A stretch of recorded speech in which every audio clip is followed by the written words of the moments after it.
আসসালামু আলাইকুম রহমতুল্লাহি ওয়া বারাকাতুহু। ইনশাআল্লাহ তাআলা আমি চেষ্টা করব ধীরে ধীরে সম্পূর্ণ জুজ আম্মা নিয়ে আলোচনা করার।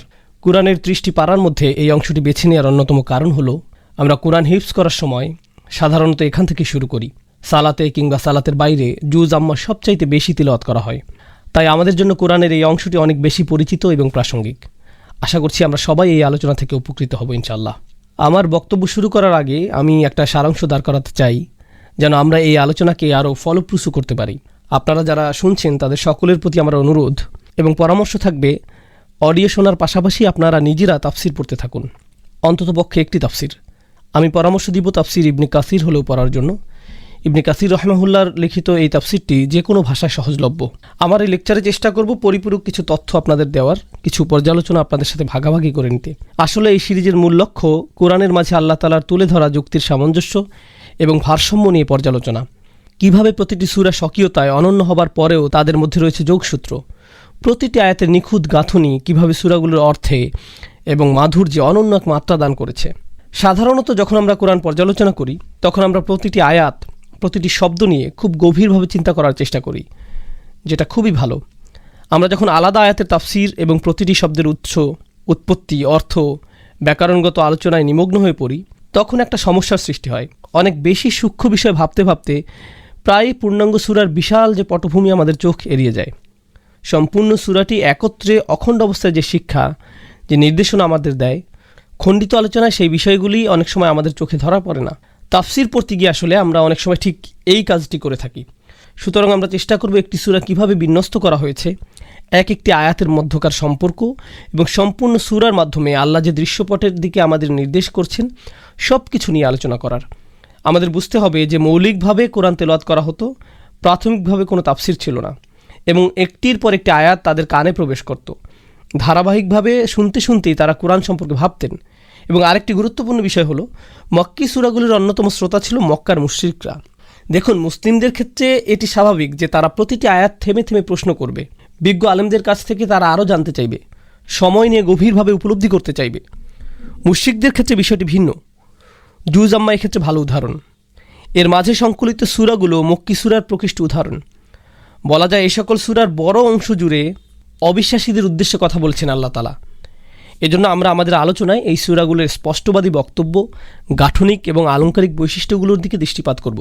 আজকে আলোচনা শুরু হওয়ার আগে একটি গুরুত্বপূর্ণ বিষয় নিয়ে আমি প্রথমেই বলে নিতে চাই। আমার মতে কোরআনের শাব্দিক অনুবাদে যে ভুলটি সবচেয়ে বেশি হয়, নিশ্চয়ই আল্লাহ সবচেয়ে ভালো জানেন, সেটি হলো এক একটি সূরাকে অধ্যায় হিসেবে অনুবাদ করা। সূরা শব্দটির সমার্থক শব্দ অধ্যায় নয়। যে কোনো বইয়ের এক একটি অধ্যায় নির্দিষ্ট কোনো বিষয়ের দিকে আলোকপাত করে লেখা হয়। একটি অধ্যায় একটি মৌলিক বিষয়কে ঘিরে রচিত হয়। পুরো অধ্যায় জুড়ে সাধারণত একটি বিষয়ের উপর আলোকপাত করা হয়। কিন্তু একটি সূরায় বহু বহু বহু বিষয়ের সমাহার খুবই স্বাভাবিক। তাত্ত্বিকভাবে চিন্তা করলে সূরা শব্দটির সবচেয়ে কাছাকাছি অনুবাদ হলো পাঠ্য। প্রত্যেকটি সূরা স্বতন্ত্রভাবে এক একটি পাঠ্য, যদিও প্রতিটি সূরা আবার নিজেদের মধ্যে সম্পর্কিত। যেমন সূরা বাকারার সাথে সূরা আল ইমরান যোগ রয়েছে। কোরআন জুড়ে এমন উদাহরণ অনেক, কিন্তু ভাষাগত দিক থেকে একটি সূরাকে কখনোই অধ্যায় ভাবা যৌক্তিক নয়। তার একটা কারণ ইতিমধ্যেই আমরা আলোচনা করেছি। একটি সূরায় একাধিক আলোচ্য বিষয় থাকতে পারে। সূরার মধ্যকার বিষয়গুলোর বৈচিত্র্য এর একটি কারণ। আরেকটি গুরুত্বপূর্ণ কারণ হলো অধ্যায়ের মধ্যে নির্দিষ্ট ক্রম অনুসরণ করার প্রবণতা থাকে। যে কোনো বইয়ে অধ্যায়গুলি সাধারণত অক্ষরক্রম বা সংখ্যা অনুসারে সাজানো থাকে। প্রথমে অধ্যায় 1, তারপর 2, 3, 4, এভাবেই একটি বই গঠিত হয়। এবং কোনো অধ্যায় যদি পূর্ববর্তী কোনো বিষয়কে নির্দেশ করতে হয়, তাহলে লেখক কিন্তু ইতিমধ্যে লিখিত অধ্যায় পুনরায় গোড়া থেকে লেখা শুরু করেন না, বরং মোটা অক্ষরে লিখে দেন 4 নং অধ্যায় দ্রষ্টব্য। কিন্তু কোরআনে আমরা এমন অনেক উদাহরণ দেখতে পাই যেখানে আল্লাহ একটি ঘটনার পুনরাবৃত্তি করেছেন, একই দৃশ্যপট নানা আঙ্গিকে আমাদের সামনে উপস্থাপন করেছেন। তাই অধ্যায়ের সাথে সূরাকে মিলিয়ে ফেলা ঠিক নয়।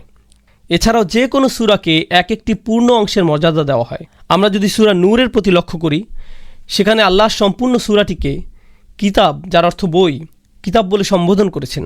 সূরাটিকে এখানে খণ্ডিত নয়, বরং স্বয়ং সম্পূর্ণ সত্তা হিসেবে তুলে ধরা হয়েছে। এরকম বেশ কিছু কারণে সূরা এবং অধ্যায় এক নয়। ভাষাগত এবং উৎপত্তিগত দিক থেকেও সূরা শব্দটি অধ্যায় নয়, বরং ভিন্ন অর্থ বহন করে। সূরা আক্ষরিক অর্থে বোঝায় একটি শহরের বাইরের দেয়াল। এখনকার শহরগুলোর প্রবেশমুখে যেমন সজ্জিতভাবে লেখা থাকে শহরে স্বাগতম, অনেক বছর আগে বিষয়টা এমন ছিল না। বরং এক একটি শহরকে ঘিরে থাকতো সুউচ্চ প্রাচীর। সেই প্রাচীরগুলো অনেকটা নিরাপত্তা বেষ্টনী হিসেবে কাজ করত। শহরের ভিতরের যত ব্যবসা বাণিজ্য, বসতি, সৈন্যবাহিনী, সরকার সব থাকতো সেই প্রাচীর দ্বারা বেষ্টিত। সেই দেয়ালের মাঝে চলতে থাকতো দৈনন্দিন বিচিত্র ঘটনা প্রবাহ।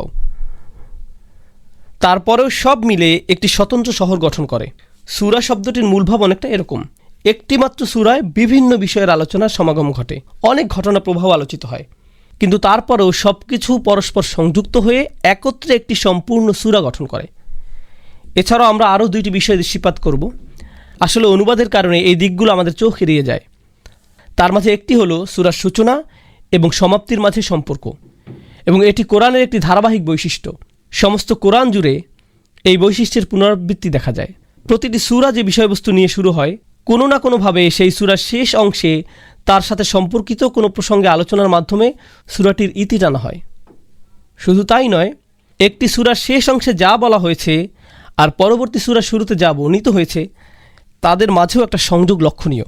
পূর্ববর্তী সূরার উপসংহার এবং পরের সূরার প্রথম বিষয়, এই দুইটি বিচ্ছিন্ন নয়। জুজ আম্মা শুরু হয়েছে সূরা নাবার সাথে। সূরা নাবা কোরআনের ৭৮ নম্বর সূরা। তার আগের সূরা হলো সূরা নম্বর ৭৭, সূরা মুরসালাত। এই সূরাটিতে দুই রকম দলের কথা বলা হয়েছে। সূরা মুরসালাতের ৪১ নম্বর আয়াতে আল্লাহ বলছেন, ইন্নাল মুত্তাকিনা ফি যিলালিন ওয়া উয়ুন।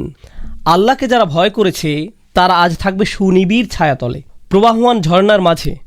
এখানে তাকওয়াবান মানুষদের কথা বলা হয়েছে। আবার সূরা নাবার শেষ অংশেও মুত্তাকিদের কথা এসেছে।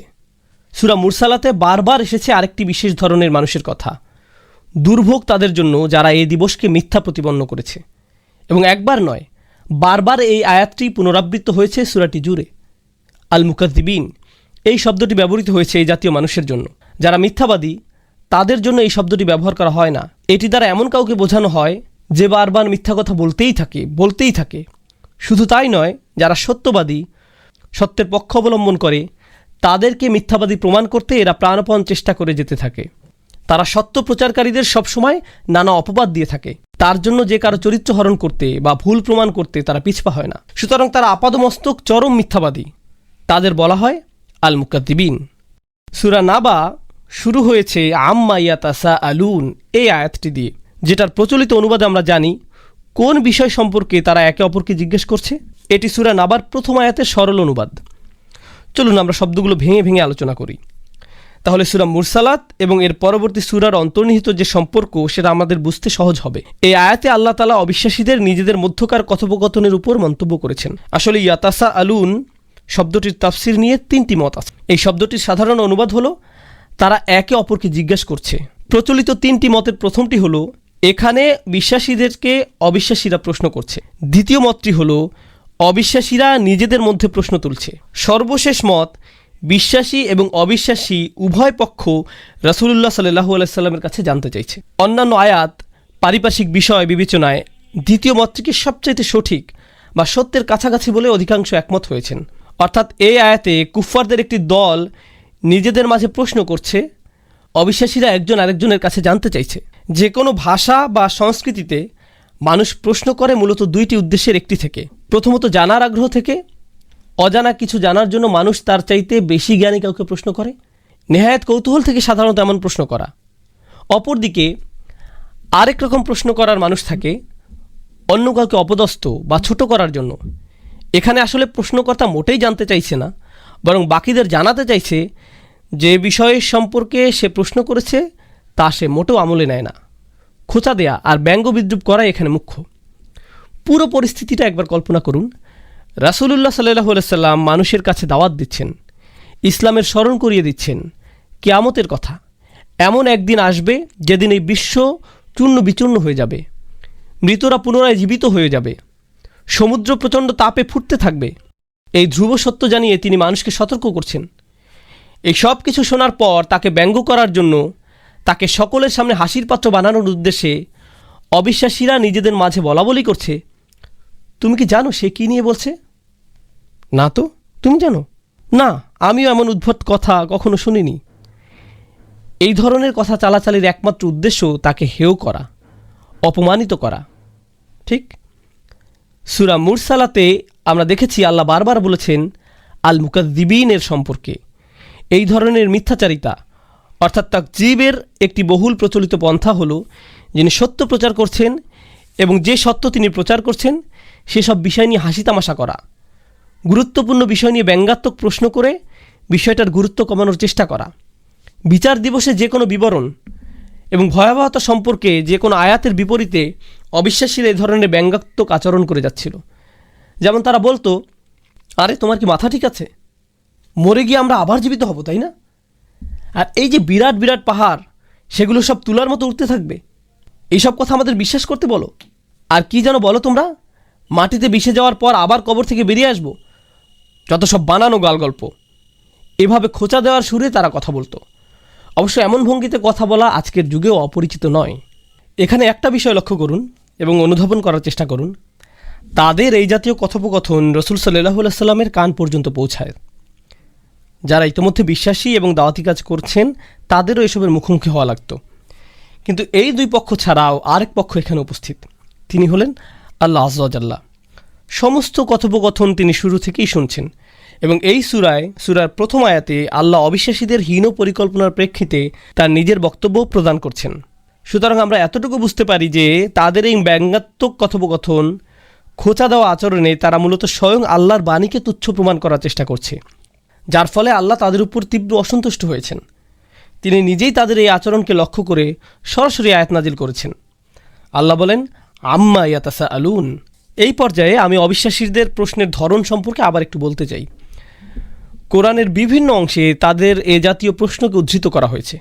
বিচার দিবসের বর্ণনার বিপরীতে তারা বলতো, আমরা কিভাবে বেঁচে উঠব যখন আমাদের হাড়গুলো মাটিতে মিশে যাবে? কিংবা যখন আল্লাহ তাআলা বলেন, আলাইহা তিসআতা আশার, জাহান্নামে থাকবে 19 জন প্রহরী, তখন তারা বলে উঠল, মাত্র 19 জন, এ তো কোনো ব্যাপারই না আমাদের জন্য। সুতরাং বোঝাই যাচ্ছে তারা কী ধরনের প্রশ্ন এবং সমালোচনা করত রাসূলুল্লাহ সাল্লাল্লাহু আলাইহি সাল্লামকে দমিয়ে দেওয়ার জন্য।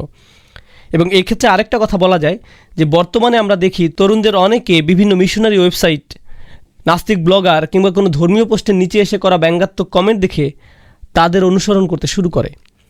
ইসলামকে ছোট করে বলা এসব কথা আসলে নতুন কিছু নয়। মক্কার কাফেররা এসব কৌশল অনেক আগেই প্রয়োগ করেছে স্বয়ং রাসূলুল্লাহ সাল্লাল্লাহু আলাইহি সাল্লামের উপর।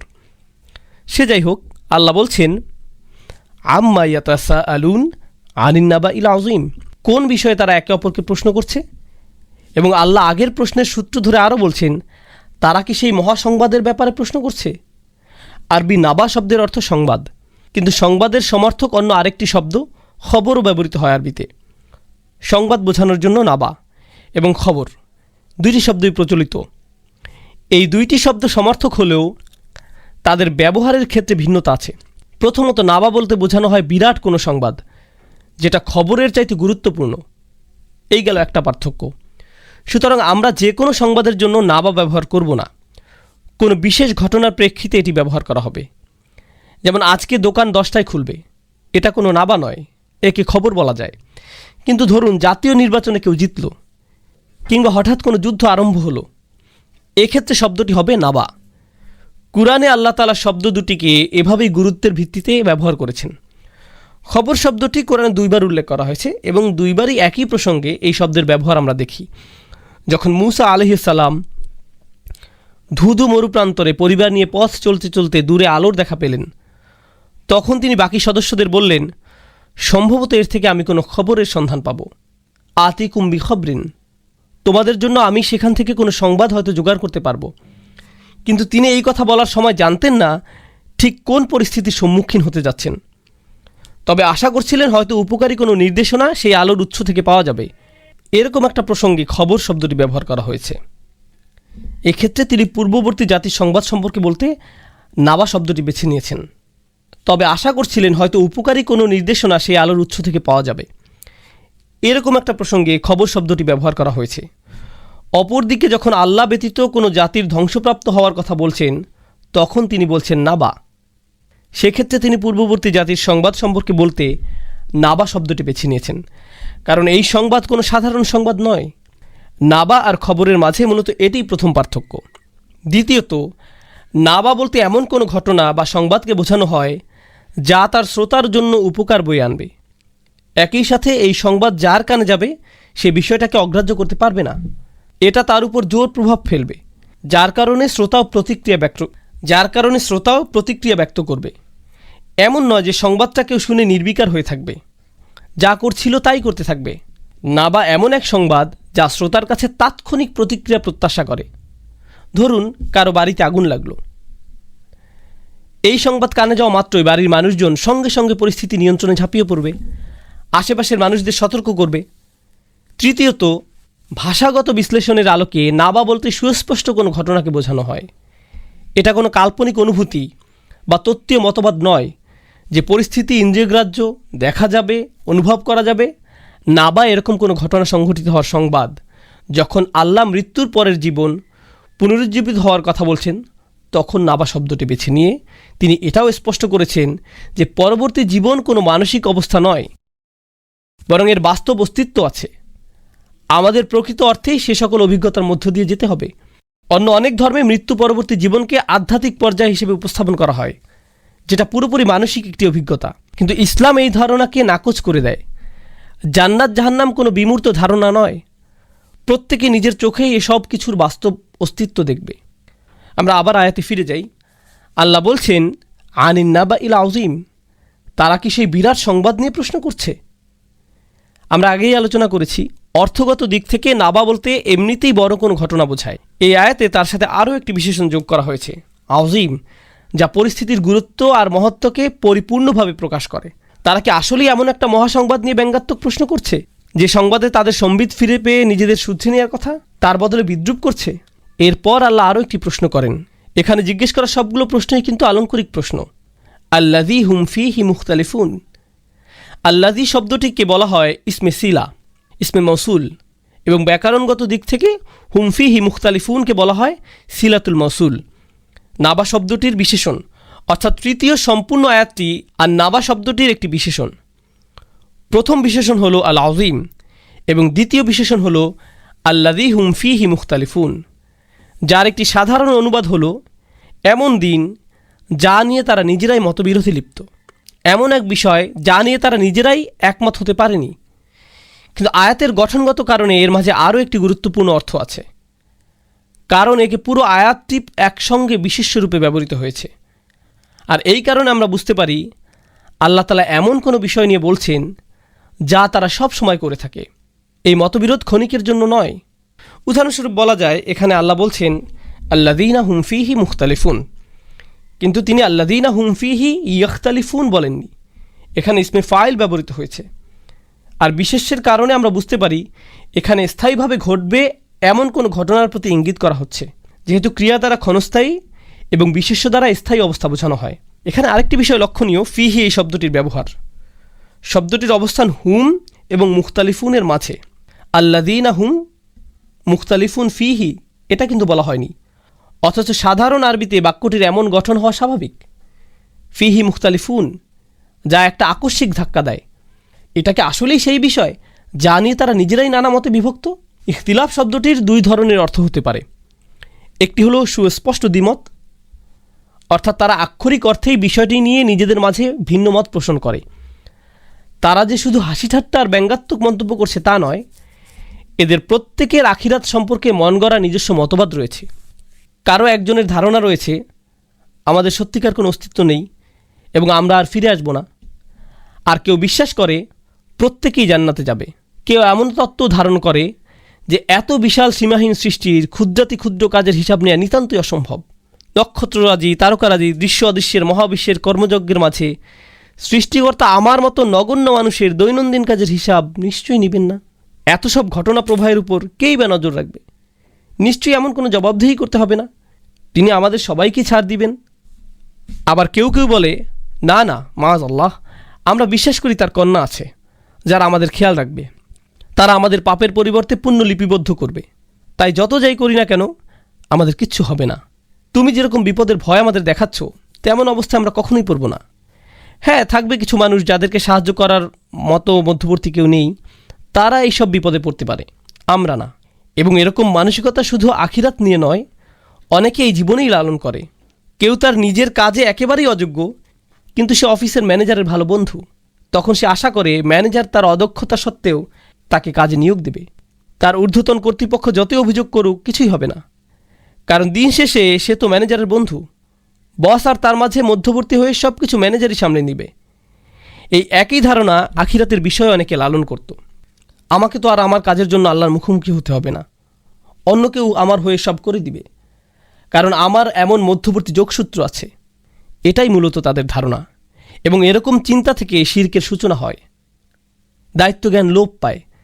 যখন আপনি আপনার নিজের কাজের জন্য দায়িত্ব নিতে চান না, তখন সেই দায়িত্ব চাপিয়ে দেওয়ার জন্য এমন কাউকে দরকার যে আপনার হয়ে দায়িত্ব নেবে। মানুষের মানসিকতার মধ্যে এভাবেই শিরক মিশে যায়। যাই হোক, তারা নিজেদের মাঝে এরকম নানা ধরনের ভ্রান্ত মতবাদ নিয়ে দ্বিধাবিভক্ত ছিল। তবে ইখতিলাফের আরও একটি অর্থ আছে, সেটা হলো অন্তর্দ্বন্দ্ব। নিজের ভিতরে পরস্পর বিরোধী মত ধারণ করার ফলে নিজের সাথে নিজেরই মতবিরোধ সৃষ্টি হওয়া।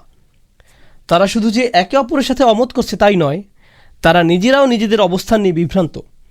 ক্ষণে ক্ষণে তারা মত পাল্টে ফেলে। কখনো তারা ভাবে তার ধারণা সঠিক, পরক্ষণেই অন্য কোনো মতবাদের পক্ষে অবস্থান নেয়। তারা নিজেরাই নিশ্চিত না তারা কি ঠিক করছে নাকি ব্যাঠিক করছে। বিষয়টা এরকম নয় যে তারা কোনো নির্দিষ্ট ধারণার উপর অটল থেকে আখিরাতের বিরোধিতা করছে। অসম্ভব।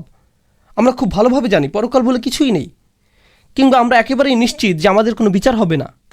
তারা আসলে নিজেরাই বিভ্রান্ত, তাদের নিজেরাই ভুগছে সিদ্ধান্তহীনতায়। এবং এই পুরো চিত্র আল্লাহ আজ্জা জাল্লা তুলে ধরেছেন ইখতিলাফ শব্দের মাধ্যমে।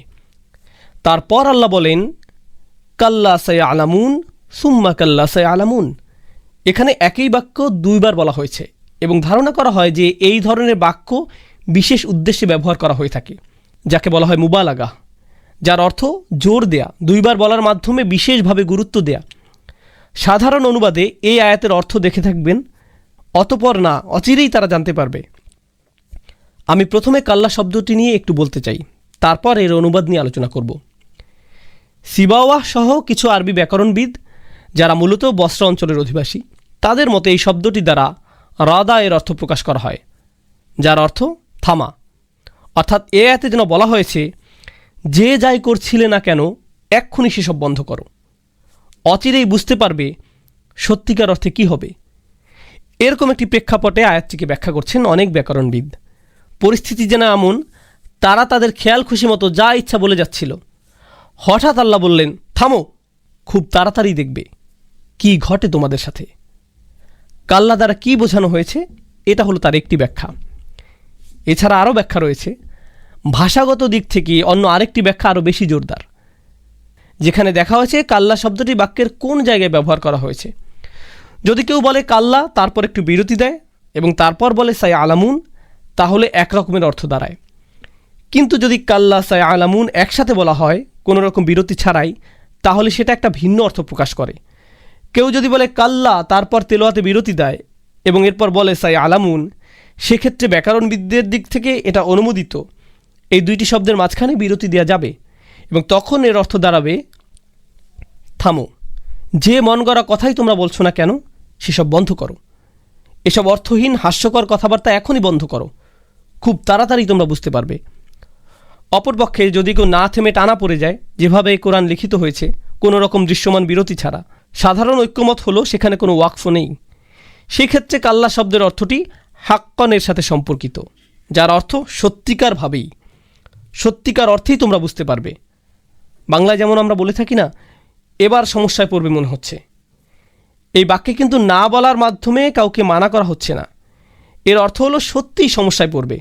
এখানে না বলতে নেতিবাচক না বুঝিয়ে বরং অবস্থাটা যে আসলেই ভয়াবহ সেটা বোঝানো হচ্ছে। আমরা ব্যবহার করছি না, কিন্তু সেটাকে না অর্থে ব্যবহার করছি না। সত্যিকার অর্থে অবস্থাটা কীরকম হবে সেটা জোর দিয়ে বর্ণনা করছি, এজন্য বলছি না। এর দ্বারা ধ্রুপদী আরবিতেও কাল্লা শব্দটি এভাবেই ব্যবহৃত হয়েছে। সত্যিকার অর্থে অবস্থাটা কীরকম হবে সেটা জোর দিয়ে বর্ণনা করছি এই না এর দ্বারা। ধ্রুপদী আরবিতেও কাল্লা শব্দটি এভাবেই ব্যবহৃত হয়ে এসেছে। তাই এখানে কাল্লা সে আলামুন মানে দাঁড়াচ্ছে, না না, আসলে বাস্তবতা হলো খুব দ্রুতই তারা বুঝতে পারবে। পরের আয়াত, সুম্মা কাল্লা সে আলামুন, না না, বরং বাস্তবতা হলো তারা খুব তাড়াতাড়ি বুঝতে পারবে। সাওফা শব্দের সংক্ষিপ্ত রূপ হলো সা। এখানে এই শব্দটি ব্যবহার করা হয়েছে যার অর্থ যা আসছে সেটা খুব বেশি নিকটবর্তী, এবং আল্লাহ সুবহানাহু ওয়া তাআলা এখানে সিন ব্যবহার করার মাধ্যমে নিশ্চিত করছেন যেন আমরা সময়ের স্বল্পতাটি অনুভব করতে পারি। এবং সূরার শেষে বলছেন, ইন্না আনজারনাকুম আযাবান করিবা, তোমাদের আমরা সতর্ক করছি খুব নিকটবর্তী শাস্তির। সিনের ব্যবহার এবং শেষ আয়াতে করিবা শব্দের ব্যবহার স্পষ্ট করে তুলে ধরছে যে সেই সময়টি ঘনিয়ে আসছে, খুব দ্রুত ঘনিয়ে আসছে। এখন আমরা আলোচনা করব পরপর দুইটি আয়াতে একই শব্দাংশের পুনরাবৃত্তি সম্পর্কে। কাল্লা সাই আলামুন, সুম্মা কাল্লা সাই আলামুন। একটি মত যা আমাদের আগে আলোচনা করা বিষয়বস্তুর সাথে মিলে, সেটা হলো ব্যাকরণবিদদের মতে এটি তাকরিল লিল মুবালাগা। এখানে বিষয়টির ব্যাপ্তি বোঝানোর জন্য অতিরিক্ত জোর দিয়েছেন, বিষয়টাকে বড় করে দেখানোর জন্য এবং আল্লাহর রাগ এবং ক্রোধকে প্রকাশ করার জন্য এখানে পুনরাবৃত্তি ব্যবহার করা হয়েছে। আমরা অনেক সময় সাধারণভাবে কথা বলার সময় এই পদ্ধতিটি অনুসরণ করে থাকি। আমি কিন্তু তোমাকে ছাড় দিব না, আমি তোমাকে ছাড় দিবই না। অনেক বেশি রাগের মাথায় আমরা এরকম কথা বলে থাকি। অথবা যদি কেউ খুব দুশ্চিন্তায় কিংবা চাপের মধ্যে থাকে, তখন শুধু বলে না দাঁড়াও, তখন সে বলে দাঁড়াও দাঁড়াও। আমরা দুইবার বলি যে কোনো ভাষাতে, এবং ধ্রুপদী আরবিতেও এটা একটা সাধারণ প্রকাশভঙ্গি। রাগ, দুশ্চিন্তা, সংঘাত, যে কোনো রকমের আবেগের তীব্রতা বোঝাতে আমরা একই বাক্য বা শব্দ বারংবার বলে থাকি। তো এটা হলো একটা প্রচলিত মত এই আয়াত দুটি সম্পর্কে। অন্য আরেকটি মত আছে যেটা অনেক মুফাসসিরগণ গ্রহণ করেছেন, এবং সেটা এখানে অনেক বেশি সামঞ্জস্যপূর্ণ এবং কোরআনের অন্যান্য অংশের সাথে অনেক বেশি মানানসই। কোরআনে সতর্ক করার সময় সব সময় দুইটি বিষয়কে সবচেয়ে বেশি প্রাধান্য দেওয়া হয়েছে। একটি হলো পুনরুত্থান দিবস, আল কিয়ামা, এবং আরেকটি হলো জাহান্নামের আগুনের ভয়াবহতা, এবং তারা একটি আরেকটির সাথে সম্পর্কিত। সুতরাং এক কথায় বলা যায় কোরআনের দুটি প্রধান সতর্কবার্তা হলো আল কিয়ামা এবং জাহান্নামের আগুন। কোরআনে এই দুইটি বিষয় নিয়ে অসংখ্য বর্ণনা পাওয়া যায়। এ কারণে মুফাসসিরদের মতে প্রথমবার যখন বলা হয়েছে তোমরা শীঘ্রই বুঝতে পারবে, তখন নির্দেশ করা হয়েছে প্রথম সতর্কবাণী অর্থাৎ আল কিয়ামার দিকে, আর দ্বিতীয়বার বলার মাধ্যমে ইঙ্গিত করা হয়েছে জাহান্নামের আগুনের দিকে। সুতরাং প্রথমবার তারা খুব ভালোভাবে বুঝতে পারবে কতটা ভুল এবং ব্যঙ্গাত্মক কথাবার্তা বলছে কিয়ামত সম্পর্কে, যখন তারা সত্যি সত্যি কিয়ামতের দিন পুনরুত্থিত হবে। আর দ্বিতীয়বারের মতো তারা একই বিষয়টি পুনরায় উপলব্ধি করবে যখন জাহান্নামের আগুনের মুখোমুখি হবে। এভাবে দুইবার তাদের মন গড়া অনুমান মিথ্যা প্রমাণিত হবে। আমরা এতক্ষণ আলোচনা করলাম একই বাক্য দুইবার ব্যবহার করার তাৎপর্য। এই সংক্রান্ত সর্বশেষ আলোচনায় আমরা কথা বলবো একটি প্রচলিত আরবি বাক্য নিয়ে, যার অর্থ যে মৃত্যুবরণ করেছে তার কেয়ামত ইতিমধ্যেই শুরু হয়ে গিয়েছে। যার দুনিয়ার জীবন শেষ হয়ে গেছে, কেয়ামত পর্যন্ত পৌঁছাতে তার কেয়ামতের আলামত দেখার জন্য অপেক্ষা করা লাগবে না। সূর্য পশ্চিম দিকে ওঠার জন্য কিংবা সকল চিহ্নগুলো প্রকাশিত হওয়া তার জন্য অর্থহীন, কারণ তার কর্মফলে ইতিমধ্যে সে পৌঁছে গেছে। মৃত্যুর সাথে সাথে সে মৃত্যু পরবর্তী জীবনের ভয়াবহতা সম্পর্কে ধারণা পেয়ে গেছে। হযরত আলী রাদিয়াল্লাহু তাআলা আনহু বলছেন, জীবিত অবস্থায় মানুষ আসলে ঘুমিয়ে থাকে, মৃত্যুর মাধ্যমে সে জেগে ওঠে। বিষয়টা অনেকটা এরকম যে মানুষটা মৃত্যুর সাথে সাথে সম্বিত ফিরে পায়, সত্যিকারের বাস্তবতা সম্পর্কে। এখন আমরা এই সূরার প্রথম অংশের উপর একসাথে আলোকপাত করব।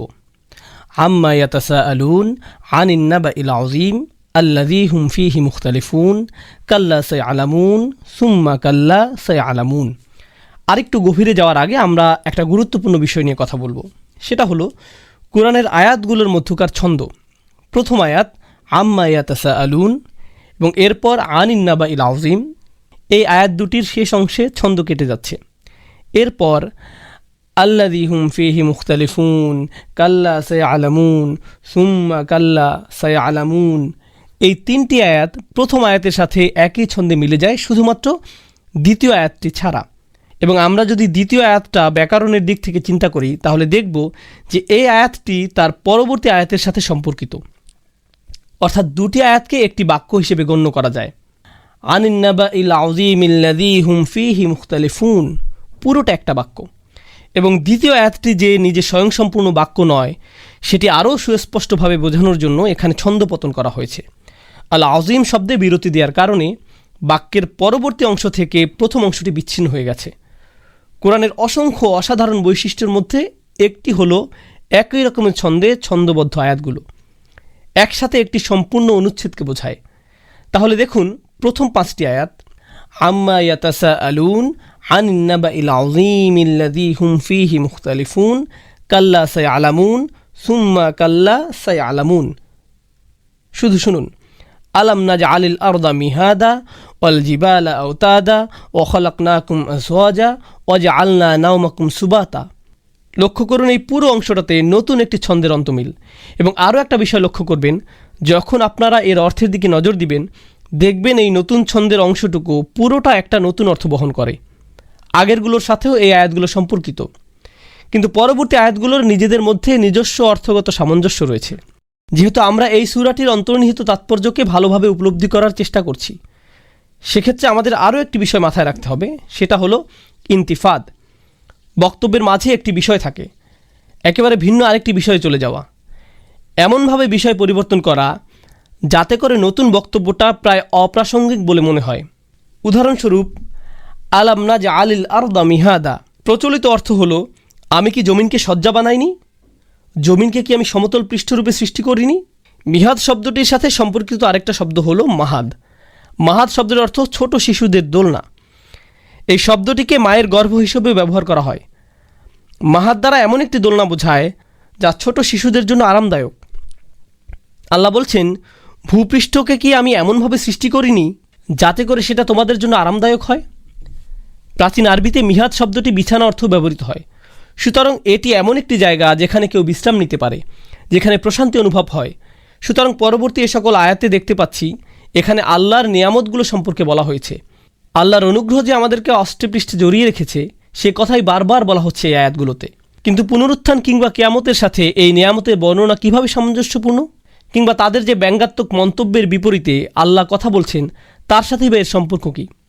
দেখুন, তাদের সব রকমের ব্যঙ্গাত্মক মন্তব্য এবং কথাবার্তার মূল সারাংশ এটাই যে কিয়ামতের যে ভয়াবহতা তুলে ধরা হয়েছে তাদের সামনে, সেটা বাস্তবে ঘটা তাদের মতে নিতান্তই অসম্ভব। মৃত্যুর পরের জীবন, চন্দ্র সূর্যের সংঘর্ষ, পুরো পৃথিবী বিস্ফোরিত হওয়া, তাদের ভাষ্যমতে এসব বাস্তবে ঘটতেই পারে না। এরকম অকল্পনীয় বিশাল ঘটনা কেউ কখনো ঘটতে দেখেনি। অভাবনীয় প্রকাণ্ড সব ঘটনাবলী বাস্তবায়ন করার মতো সামর্থ্যবান, ক্ষমতাশালী কেই বা আছে? এখন দেখুন, আমরা মানুষেরা নিজেদের সামর্থ্য সম্পর্কে খুব ভালোভাবে অবগত আছি। আমরা নিজেরা নিজেদের জন্য শয্যা প্রস্তুত করতে পারি, আমরা নিজেদের জন্য ঘরবাড়ি তৈরি করতে পারি। আর এবার আমরা আয়াতগুলো দেখব, আমাদের সামর্থ্য জায়গাগুলোতে আল্লাহর সীমাহীন পারদর্শিতা নিয়ে কি অনায়াসে আমাদেরকে অতিক্রম করে যায়। সহজ কথা বলতে গেলে এটা অনেকটা একজন মানুষের কারিগরি সক্ষমতার সাথে আল্লাহর সৃষ্টি করার সামর্থ্যের একটা তুলনামূলক বিশ্লেষণ। দেখো কেমন শয্যা তুমি নিজের জন্য প্রস্তুত করতে পারো, আর কেমন শয্যা আল্লাহ তোমার জন্য প্রস্তুত করেছেন সমগ্র বিশ্ব জুড়ে। আলাম নাজআলিল আরদা মিহাদা, আমরাও বিরাট স্তম্ভ নির্মাণ করে পেরেকের সাহায্যে তাঁবু খাটাই। ওয়াল জিবালা আওতাদা, যদিও এই আয়াত সম্পর্কে অনেক বৈজ্ঞানিক ব্যাখ্যা রয়েছে, আমি ওই দিকে যাচ্ছি না, আমি শুধু ভাষাগত ব্যাখ্যার দিকেই মনোযোগ দিচ্ছি। আল্লাহ বলছেন, আমি কি পাহাড় পর্বতগুলোকে পেরেকের মতো গেঁথে দেইনি? আওতাদ শব্দটি কোরআনের অন্য আরেক জায়গায় ব্যবহার করা হয়েছে, ফিরআউন আদিল আওতাদ, ফিরআউনের তাঁবুর বহর বোঝানোর জন্য। পরবর্তী সূরাগুলোর আলোচনায় আমরা এটা দেখতে পাব।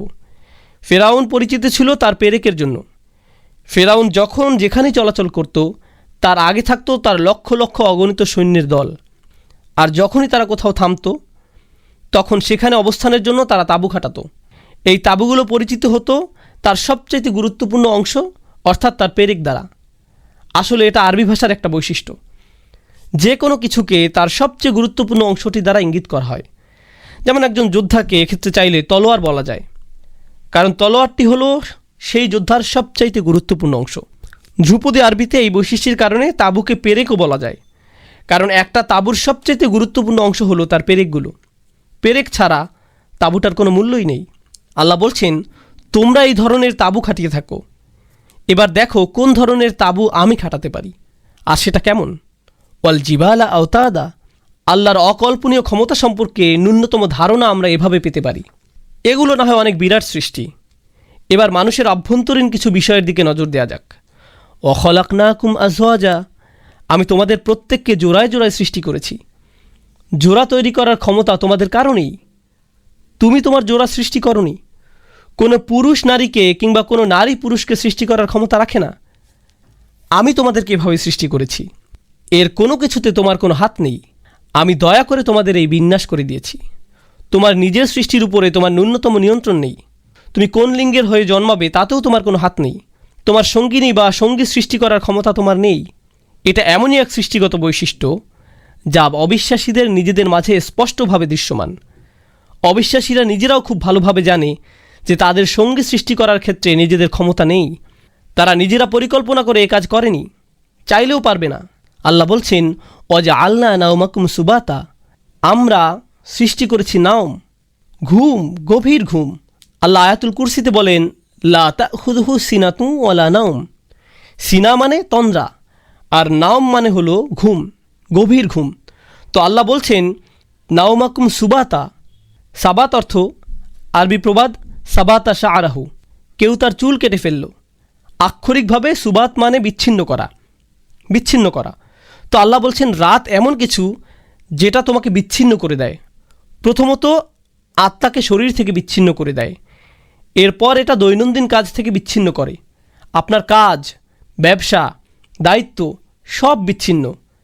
আপনি বিচ্ছিন্ন হন আপনার পরিবার থেকে, আপনার যে কোনো সম্পৃক্ততা থেকে, সব কিছু থেকে। এটা এমন যে আপনি পৃথিবীতে মৃত। এখানে যাই ঘটুক কিছু যায় আসে না, কারণ আপনি বিচ্ছিন্ন, বিচ্ছিন্ন। এটা খুবই গুরুত্বপূর্ণ, কারণ সূরার শেষের দিকে আল্লাহ বিচার দিবস নিয়ে কথা বলছেন, এবং বিচারের দিনে প্রত্যেক মানুষ বিচ্ছিন্ন থাকবে। তারা বিচ্ছিন্ন থাকবে একে অপরের থেকে। আল্লাহ বলেন অতাকাত্তাআত বিহুমুল আসবাব, তারা পরস্পরের থেকে বিচ্ছিন্ন হবে।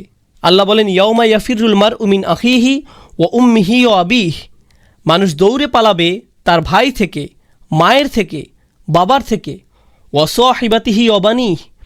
তো এটা হলো চূড়ান্ত বিচ্ছিন্ন হওয়া। কিন্তু প্রতিদিন আমরা এটার মুখোমুখি হই ঘুমের মাধ্যমে। এটা এতই শক্তিশালী যে অবিশ্বাসীরাও মানতে বাধ্য। যাই হোক, ওয়াজআলনা নাওমাকুম সুবাতা ওয়াজআলনা আল-লাইলা লিবাসা, আমরা রাতকে তৈরি করেছি পোশাক হিসেবে। রাতকে আমরা পোশাক বানিয়েছি। এখন এখানে রাতকে কেন পোশাক বলা হচ্ছে? কারণ রাত আপনাকে আবৃত করে ফেলে, আপনাকে চাদরের ন্যায় মুড়িয়ে নেয়। পোশাক হচ্ছে এমন কিছু যেটার আবরণে আপনি নিজেকে ঢেকে রাখেন। আপনারা জানেন মানুষ এই রাত্রিকে ব্যবহার করে লুকিয়ে থাকে। অন্যায় অবিচার এই রাত্রের বেলাতে ঘটে। সকল গোপনীয়তা এই রাতকে কেন্দ্র করে আবর্তিত হয়। অতর্কিত হামলাগুলো রাতেই ঘটে। চুরি ডাকাতি সব রাতেই সংঘটিত হয়। এই সকল কিছুই রাতের সাথে জড়িত, কেননা এটা গোপনীয়তার উৎকৃষ্ট সময়। কিন্তু আরেকটা বিষয় যা এখান থেকে বোঝা যাচ্ছে, এই রাত একটা আবরণ, একটা চাদর যা আপনার উপর চাপানো হচ্ছে, এবং আপনি এটা সরাতে পারছেন না। এই রাত থেকে বেঁচে থাকা আপনার ক্ষমতার বাইরে। আপনি এই ঘরের আলো জ্বালিয়ে দিতে পারেন, আপনি এই ঘরে আলো জ্বালিয়ে দিতে পারেন, কিন্তু তার মানে রাত থেকে মুক্ত হয়ে যাচ্ছেন এমন না। এই রাত সকলকে পরাজিত করে, ঠিক যেমন দিনও সকলকে পরাজিত করে। তো আল্লাহ আজ্জা জাল্লা এই রাতকে আপনার উপর প্রকট করেছেন, অর্থাৎ এটা আল্লাহর অসংখ্য সৃষ্টির মধ্যে আরও একটি সৃষ্টি যা পৃথিবীতে সকল সৃষ্টিকে পরাভূত করে। এই রাত্রি ওয়াজআলনা আল-লাইলা লিবাসা ওয়াজআলনা আন-নাহারা মাআশা, আর আমরা দিনকে করেছি। এখানে মাস শব্দটি জরফে জামান হতে পারে, কিংবা অ্যাডভার্ব হতে পারে, কিংবা সময় বা স্থান বোঝানো কোনো বিশেষ্য।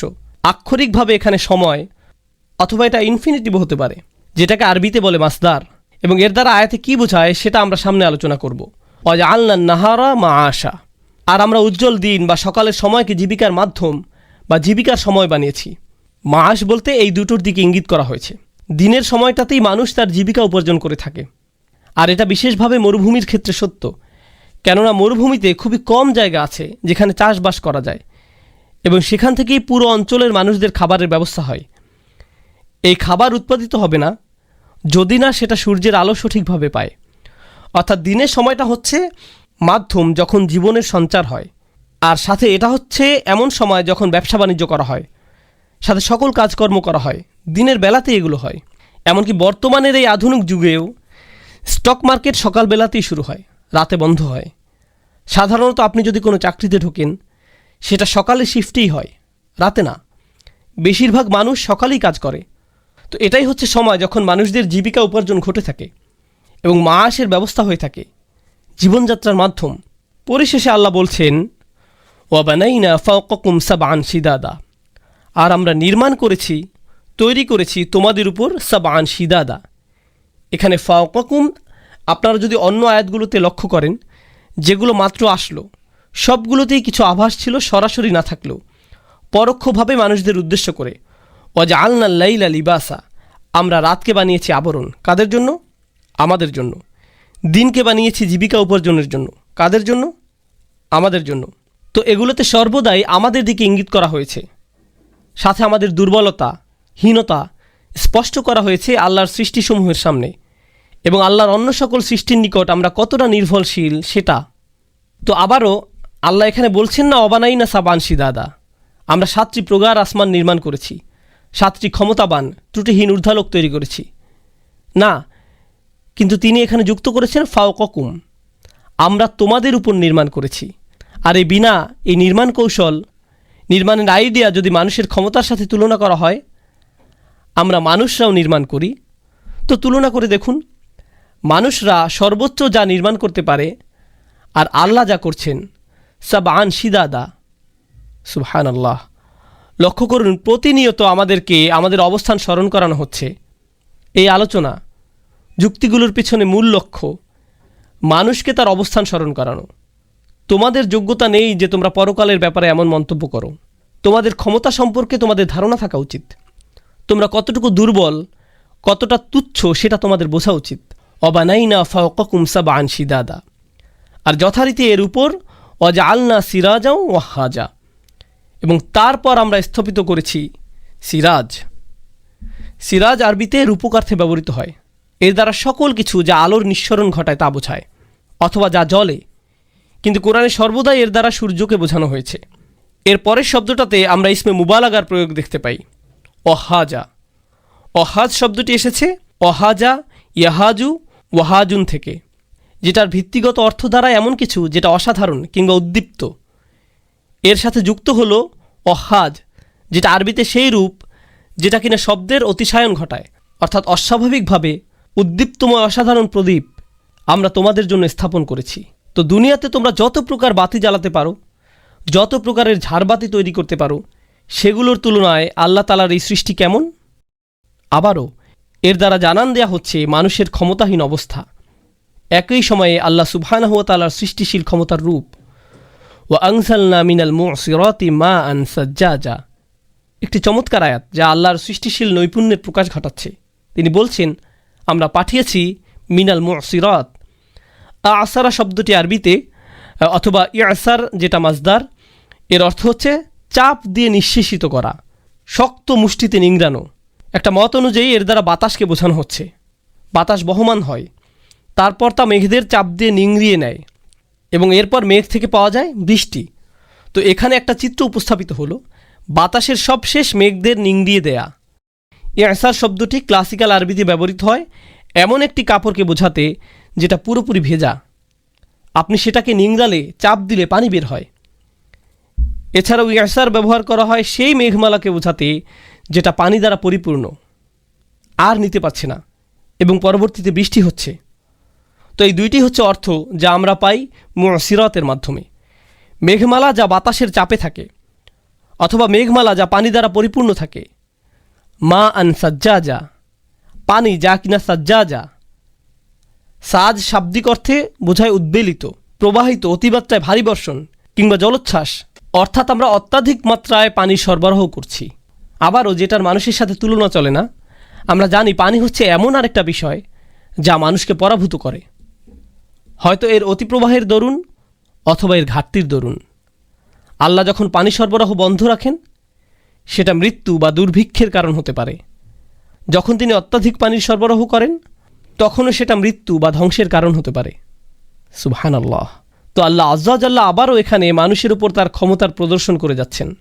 আচ্ছা, এখন আপনারা আল্লাহ সুবহানাহু ওয়া তাআলার কথাতে কিঞ্চিৎ দয়ার লক্ষ্য করবেন। তিনি আপনাদের উপর কি কি নিয়ামত দিয়ে রেখেছেন সেগুলোর স্মরণ হবে।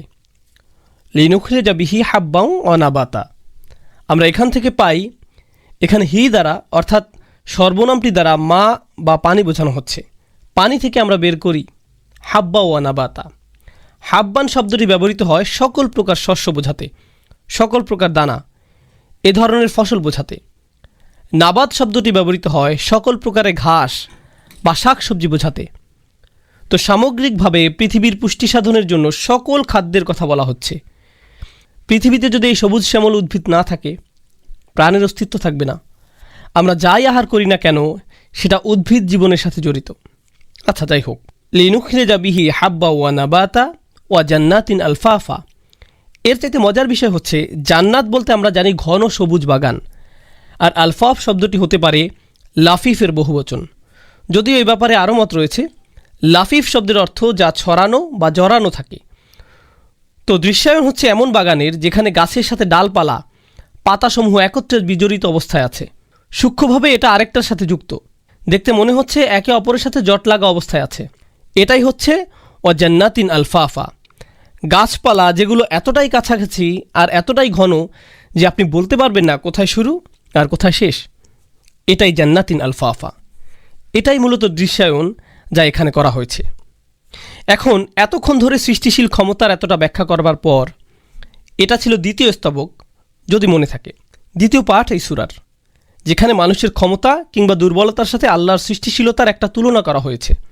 প্রথম স্তবকে যদি আমরা ফিরে যাই, সেখানে সামগ্রিকভাবে সমস্যাটা কী ছিল? সমস্যাটা ছিল পরকালের অস্বীকার। এখন এটা নিয়ে কথা বলা যায়। এখন যখন তোমাকে তোমার স্থান আঙুল দিয়ে দেখিয়ে দেওয়া হয়েছে, এখন যা প্রথমে বলা হয়েছিল আর তুমি হাসি ঠাট্টা করেছিলে সেটার দিকে ফিরে যাওয়া। আল্লাহ আজ্জা জাল্লা বলছেন, ইন্না ইয়াউমাল ফাসলি কানা মিকাতা। নিশ্চয়ই সেদিন ফাসল, আল ফাসল শব্দটি আরবিতে বোঝায় দুইটি জিনিস যা একত্রে ছিল। এটা নিয়ে তাদের এমনভাবে আলাদা করা যাতে তারা পরিষ্কারভাবে একে অপরের থেকে দূরে সরে যায়। আর এটা বিচার দিবসের একটা বিবরণ। আলেমগণ বলে থাকেন, এই দিবসকে আলাদা হওয়ার দিন বা স্পষ্টভাবে চিহ্নিত হওয়ার দিন বলা হয়, কেননা এই দিন সত্যকে মিথ্যা থেকে আলাদা করা হবে। আর দুনিয়াতে মানুষ অল্প কিছু সত্যি বলে থাকে, কিন্তু তার সাথে ঢের মিথ্যা মিশিয়ে উপস্থাপন করে। মুশরিকরাও এমন করেছিল। এমন না যে তারা আল্লাহতে বিশ্বাস করেনি, তারা আল্লাহতে বিশ্বাস করেছে, কিন্তু সাথে অন্যদের উপাসনাও করেছে। তো পৃথিবীতে যারা খারাপ করে তারা সাথে ভালো কিছুর নজির উপস্থাপন করে। তারা ভালোর সাথে খারাপের মিশ্রণ ঘটায়, সত্যকে মিথ্যার সাথে মিশিয়ে ফেলে। বিচার দিবস হচ্ছে এমন দিন যখন এই সকল কিছুকে আলাদা স্পষ্ট করা হবে।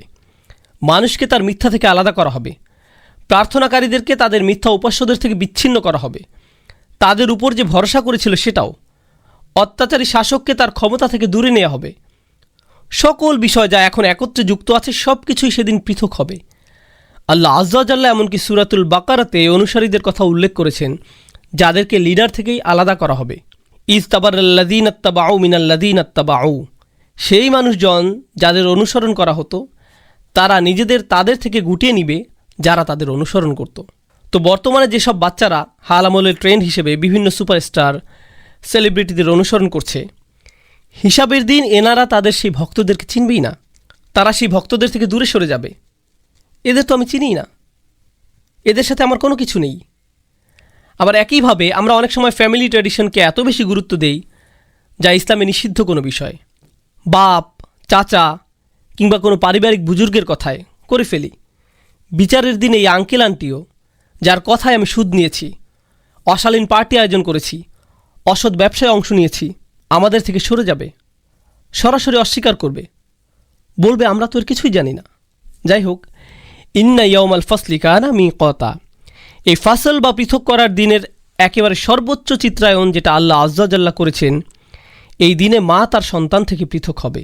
এটাই সম্ভবত সবচেয়ে স্পষ্ট বিবরণ যা আল্লাহ তাআলা এই ফাসল বোঝাতে ব্যবহার করেছেন। আল্লাহ আমাদের এই দিনের ভয়াবহতা থেকে রক্ষা করুন। যেহেতু আমাদের সময় হচ্ছে, এই আয়াত নিয়ে আর সামান্য কিছু কথা বলে আমি শেষ করছি বিইজনিল্লাহ। আল্লাহ এই আয়াতে বলছেন, ইন্না ইয়াউমাল ফাসলি কানা মিকাতা। বিচ্ছিন্ন করার এই দিন, স্পষ্টভাবে চিহ্নিত করার এই দিন, দুটো বিষয়কে পৃথক করার এই দিবস ইতিমধ্যে নির্দিষ্ট হয়ে গেছে। মিকাত হচ্ছে যেটাকে জারফে জামান বলা হয়। এই নির্ধারিত সময়, এটা আশারই ছিল, এক সময় যেটা হতোই, এই সময়টা আঘাত হানতই। আপনি যদি এখন সকল জিনিসগুলোর দিকে লক্ষ্য করেন যেগুলোর বিষয়ে আল্লাহ আজ্জা জাল্লা এখানে কথা বলছেন, জোড়ায় জোড়ায় সৃষ্টি, গাছপালা বৃদ্ধি, সূর্য, রাত ও দিন, এই সকল কিছু যেগুলোর নির্দিষ্ট সময় আছে, যাদের জন্য সুনির্দিষ্ট সময় বরাদ্দ আছে, একইভাবে আমাদের জীবনেরও একটা জোড়া আছে। কিছু না কিছুর সাথে এটি বন্ধনে আবদ্ধ। কিসের সাথে আমাদের জীবনের জোর? এটির জোর হচ্ছে পরকালের সাথে, যার জন্য এটা একটা নির্দিষ্ট সময় আছে, যেভাবে আপনি কোনো ঋতুর পরিবর্তন আশা করেন, অথবা দুপুরের পর রাতের আশা করেন, রাতের পর সকালের আশা করেন, একইভাবে মাথায় রাখেন যে এটিও নির্দিষ্ট করা আছে এবং এটিই ঘটবে, অপরিবর্তনীয়। ধীরে ধীরে আমরা সেদিকেই এগোচ্ছি, আপনি সেটা পছন্দ করেন বা না করেন।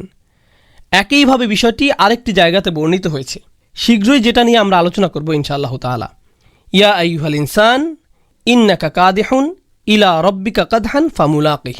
আরে মানুষ, তুমি একটু ভেবে দেখো, তুমি দিনে দিনে তোমার রবের নিকট এগিয়ে যাচ্ছ, প্রতি মিনিটে মিনিটে, সেকেন্ডে সেকেন্ডে, যেটার জ্ঞানও তোমার নেই, আর তোমার তার সাথে দেখা হতে যাচ্ছে। অনেকটা এমন যে আপনি যাই করেন না কেন, আপনারা সম্ভবত প্রত্যেকে লিফটে চড়েছেন, যেটাতে আপনি শুধু দাঁড়িয়ে থাকেন, লিফট এগোতে থাকে। আমরা এভাবেই দাঁড়িয়ে আছি, বুঝি বা না বুঝি, আর সেদিকেই এগিয়ে যাচ্ছি, আমাদের রবের দিকে আমরা অগ্রসর হচ্ছি। আল্লাহ আমাদেরকে এই দিনের জটিলতা থেকে পানাহ দান করুন বিইজনিল্লাহি তাআলা। এশার সালাতের পর আমরা আবার সূরা নাবার দার্স শেষ করার চেষ্টা করব। যেখানে শেষ করেছিলাম সেখান থেকে আবার আমরা শুরু করতে যাচ্ছি। আয়াত নম্বর 17, সূরাতুন নাবা। ইন্না ইয়াউমাল ফাসলি কানা মিকাতা। আমরা আলোচনা করছিলাম, কোনো সন্দেহ নেই বিচ্ছিন্নকারী সেই দিন নির্ধারিত হয়েছে, আর সেটার সময়ও নির্দিষ্ট। মিকাত, মিকাত শব্দটি আরবিতে জরফে জামান। এর দ্বারা কোনো কিছুর জন্য নির্ধারিত এমন সময় বোঝায় যেটা নড়চড় হবে না। আল্লাহ বলেন, ইয়াউমা ইউনফাখু ফিস-সূরি ফাতাতুনা আফওয়াজা। এখন সেই দিবসের পরিচয় পর্ব সম্পন্ন হয়েছে। বাকি আয়াতসমূহে বিচার দিবসের কার্যক্রম বর্ণনা করা হবে। আল্লাহ আযজা জাল্লা এখানে আলোচনা শুরু করেছেন ইয়াউমা ইউনফাখু ফিস-সূর, সেই দিন যখন বিস্ফোরণ ঘটানো হবে। নাফাখা ইয়ানফাখু নাফখান, ফিস-সূর ফুৎকার দেওয়া হবে, সূরে অর্থাৎ ডঙ্কায়। তবে আরবিতে আক্ষরিকভাবে সূর বলতে বোঝায় শিং, মানে বন্যপ্রাণীদের শিং বা সেই শিং যেটাতে ফু দেয়া হয়। ফাতাতুনা আফওয়াজা, তাতুন শব্দটি এখানে হাদির ফর্মে, অর্থাৎ মধ্যম পুরুষ। ফলস্বরূপ তোমরা সবাই সামনে আসবে, দলে দলে, বৃহৎ পরিমাণে। আল্লাহ আযজা জাল্লা কুফফারদের ব্যাপারে কথা বলার পরিবর্তে এখন সরাসরি কুফফারদের সাথেই কথা বলছেন। সূরা শুরু হয় আম্মা ইয়াতাসাআলুন বলার মাধ্যমে। সেখানে তাসা আলুন বলা হয়নি, তারা একে অপরকে জিজ্ঞাসা করছে, অর্থাৎ উত্তম পুরুষ হিসেবে। কিন্তু এখন আল্লাহ তাদেরকেই বলছেন সরাসরি।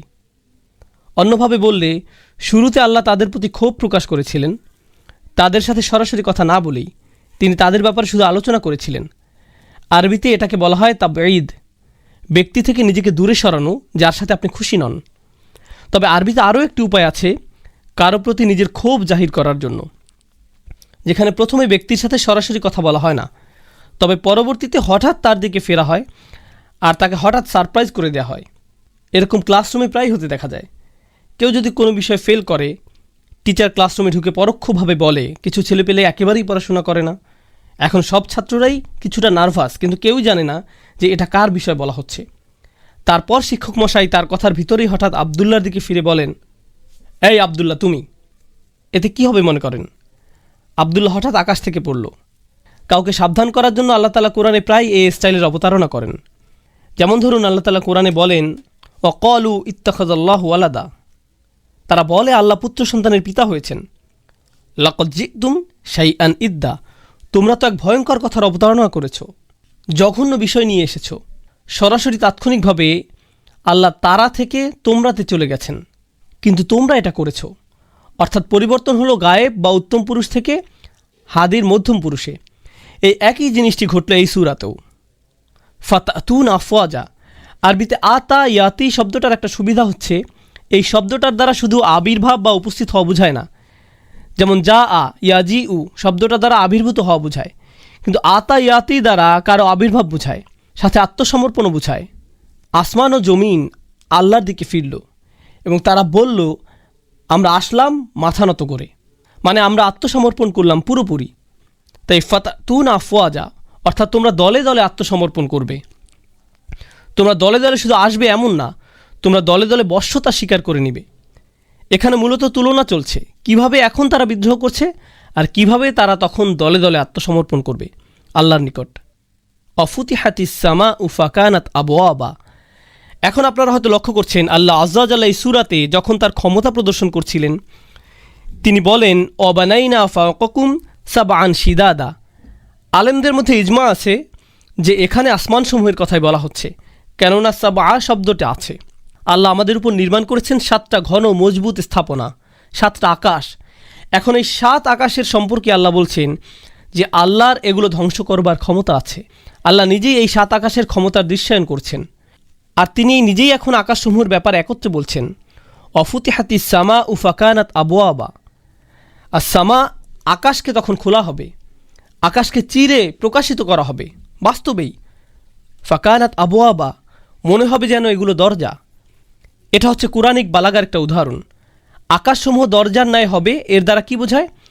পূর্বে যে ফিল বা ক্রিয়া আমরা সামওয়াতের সাথে ব্যবহার করেছি বা নাই না, সেখান থেকে বিষয়টি স্পষ্ট করা যায়।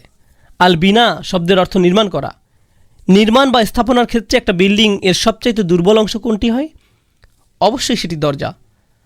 দরজাই সেই অংশ যেটা প্রচুর খোলা ও বন্ধ করা যায়। আপনি যদি একটা বাড়ির কিছু ভাঙতে চান, প্রথমে কোথায় আঘাত করবেন? কোথায় আক্রমণ করবেন? অবশ্যই দরজায়, কারণ এটি কলকব্জা দ্বারা আটকানো থাকে আর সহজেই নড়াচড়া করে। ঘরের জানালাও দরজার মতো এত বেশি ব্যবহৃত হয় না। এটাই হচ্ছে কোনো স্থাপনার সবচেয়ে দুর্বল অংশ। কেউ যদি আপনার ঘরে আক্রমণ করে, অবশ্যই সে দরজা শুরু করে, দেয়ালে নয়। তো আল্লাহ আজ্জা জাল্লা এই অতুলনীয় অসাধারণ স্থাপনার ব্যাপারে বলছেন এটা পুরোপুরি একসাথে একটি দুর্বল স্থাপনার ন্যায় হবে, দরজার ন্যায়। ফাকানাত আবওয়াবা, এটাকে মনে হবে এমন দরজার মতো যেটা খোলা ও বন্ধ করা যায়। তোমরা জায়গায় জায়গায় ফাটল দেখতে পাবে, যেখানে আকাশের বর্তমান অবস্থা আমরা জানি। হাল তারা মিন ফুতুর, তোমরা কি কোথাও কোনো ফাটল দেখতে পাও? আল্লাহ আমাদের চ্যালেঞ্জ করছেন দেখানোর জন্য। সুম্মার জিআইল বাসরা কাররাতাইনি ইয়ানকালিব ইলাইকাল বাসরু খাসিয়াও ওয়া হুয়া হাসির। তুমি খুঁজতে থাকো, তোমার চোখগুলো ক্লান্ত হয়ে যাবে, কিন্তু ত্রুটি খুঁজে পাবে না। আর পরকালে বিচার দিবসের দিন আল্লাহ বলছেন অফুতিহাতিস সামাউ ফাকানাত আবওয়াবা। তখন আকাশের অবস্থা হবে এরকম যে অবস্থার সৃষ্টি করে তিনি অবিশ্বাসীদের মুগ্ধ করতে চেয়েছিলেন। পরবর্তী বিষয়ে লক্ষ্য করুন, আল্লাহ এর আগে প্রথমে বলেছিলেন অল জিবালা আওতাদা। এই সূরাতে তিনি পর্বতের ব্যাপারে বলছেন তোমরা সকলে মিলে যে তাঁবু বানাতে পারো। আর আল্লাহ কেমন বানিয়েছেন লক্ষ্য করো। এই জিবাল, পাহাড় পর্বত, পার্থক্য ঠিক কেমন? এখন তিনি একই পাহাড়ের কথা বলছেন ও সুইরাতিল জিবাল। সুইরাত এখানে মাবনি আল মাজহুল ফিল মাদি, অর্থাৎ অতীতকাল আর কর্মবাচ্য। আল জিবাল এখানে নাইবুল ফাইল, আল ফেইল লা তাসাম্মা বি ফাইল, এটা ব্যাকরণগত নাম, যদিও অপ্রাসঙ্গিক। যাই হোক, তাসির বলতে বোঝায় অসুইগিরাতিল জিবাল বলতে এমন জিনিস বোঝায় যেটা সহজে নড়াচড়া করতে পারে। তাসির বর্তমান সময়ে বোঝাবে যদি আপনি একটা বল নিয়ে সেটা মাটির মধ্যে ঘোরান, এটা হচ্ছে সহজে নড়াচড়া করা, যেখানে কোনো শক্তি খাটানো হয়নি, এটা নিজে নিজেই ঘুরছে ফিরছে। আপনি যখন মনের খুশিতে হেলে দুলে ঘুরছেন তখন আপনি তাসির করছেন, কোনো পরিশ্রম সেখানে নেই। যদি আপনি দৌড়ান তাহলে সেটা নয়, তবে সাধারণভাবে হাঁটাচলা করলে তাসির। আল্লাহ এখানে বলছেন পাহাড় পর্বত সেদিন খুব সহজে হাঁটাচলা করবে, তাদের গড়াগড়ি করার ন্যায় অবস্থা হবে, খাপ ছাড়াভাবে, সহজে হামাগুড়ি দিয়ে খাপ ছাড়াভাবে চলাচল। এটি সবচাইতে কম যার সাথে মিলে সেটি হচ্ছে পাহাড় পর্বত। কিন্তু আল্লাহ বলছেন অসুইরাতিল জিবাল, আর সাথে যোগ করছেন ফাকানাত সারাবা, অর্থাৎ বিভিন্ন পরিণতি। প্রথম অবস্থা হচ্ছে, আগে জেনে নিন, সারাবান বলতে বোঝায় মরিচিকা। শাব্দিক অর্থে এটি মরিচিকা বোঝায়। তারা মরিচিকায় রূপান্তরিত হবে বলতে বোঝানো হচ্ছে, জানেন নিশ্চয়ই মরিচিকা কিভাবে বাতাসে ভাসে। ব্যাপারটা অনেকটা এমন হবে যে মনে হবে পাহাড়গুলো বাতাসে ভাসছে। আর একইভাবে মরিচিকার যেমন কোনো বাস্তবতা নেই, শেষে বোঝা যায় যে কিছুই ছিল না, পাহাড় পর্বতগুলোও এরকম কিছুই থাকবে না। এখান থেকে মানুষেরা কি দর্শন করবে তাও বোঝা যাবে। মানুষরা যখন দেখবে পাহাড়গুলো নড়চড় করছে, তারা এটা বিশ্বাস করতে চাইবে না। তারা কি চিন্তা করবে?